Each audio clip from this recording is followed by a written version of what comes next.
Senior White House correspondent Peter Doocy has more. Peter. Harris, the vice president spoke for a little bit more than 1 minute in that plainside gaggle that broke the no questions answered streak.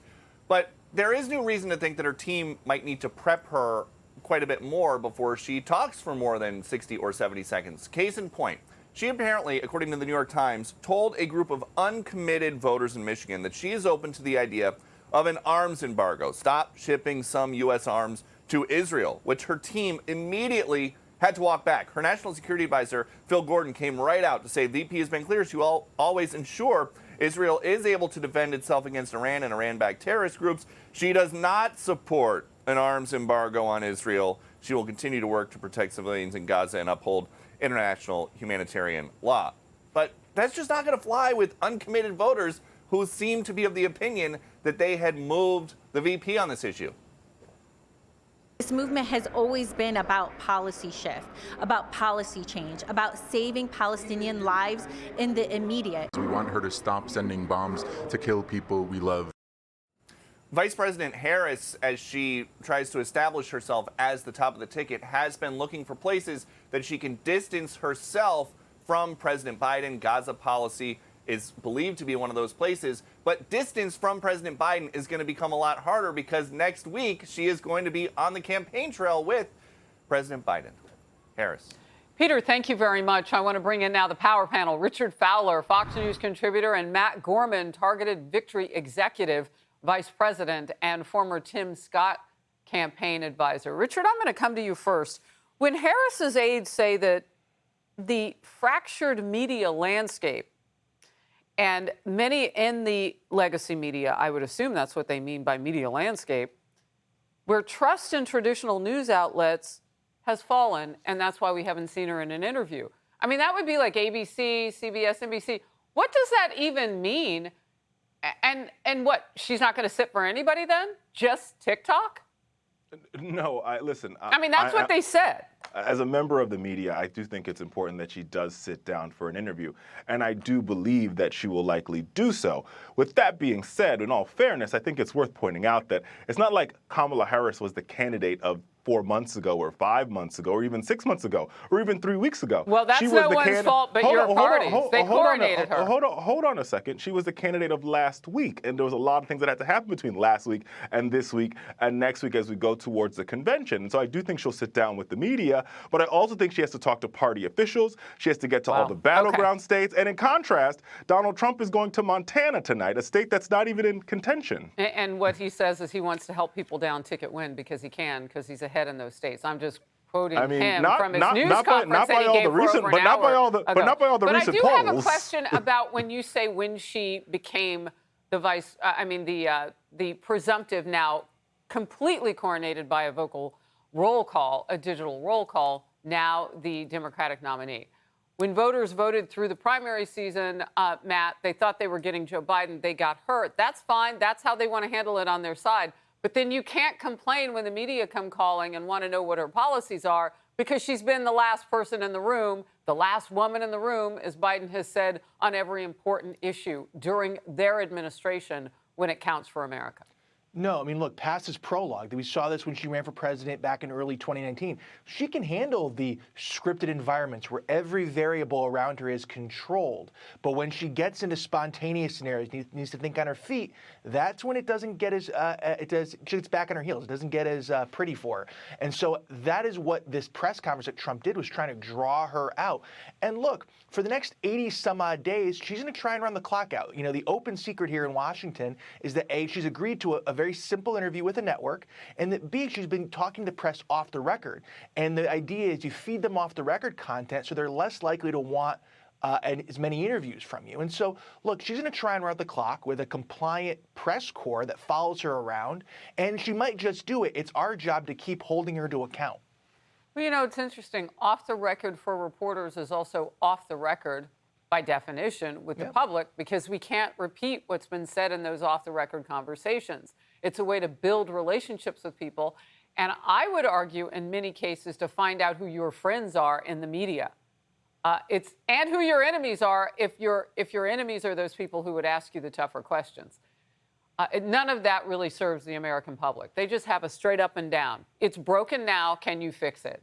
A new one column titled this: Kamala Harris wants the media to help her run out the clock. Others also weighing in on the media and what Kamala Harris's team may be thinking. Watch. I would say this to the mainstream media. Kamala Harris is ignoring you because she thinks she already has you. She thinks the mainstream media is already in her thrall and her corner. As she's been vice president, we've seen some kind of damaging moments when her speaking to the press. And so I think that is something that's always been on the mind of her office and the vice president herself. The vice president has had plenty of viral press moments, as we know, and some of them not good. You haven't been to the border.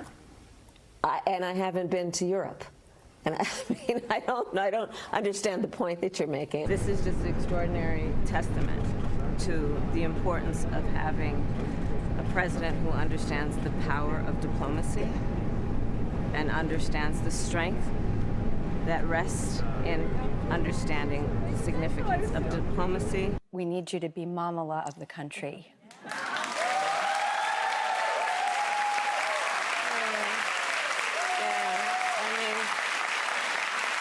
Is the United States willing to make a specific allocation for Ukrainian refugees? And for President Duda, I wanted to know if you think, and if you asked the United States to specifically accept more refugees. Okay. A friend in need is a friend indeed.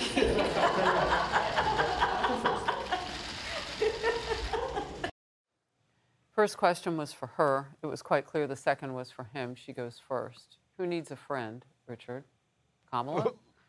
Look, I think you picked a couple of press blunders every politician has, and there's also some great press moments. I know one in particular when she was in Ghana and she was asked a question about Ghana's policies towards the LGBTQ community, and she said right away that LGBTQ rights are human rights, and the rights that they have here in the United States should be the same rights they have in Ghana. And she said it in front of a Ghanaian president who was passing a law that was making it illegal to be gay. So I think there are moments out there where you see her stood up, and she's been very strong in front of the press.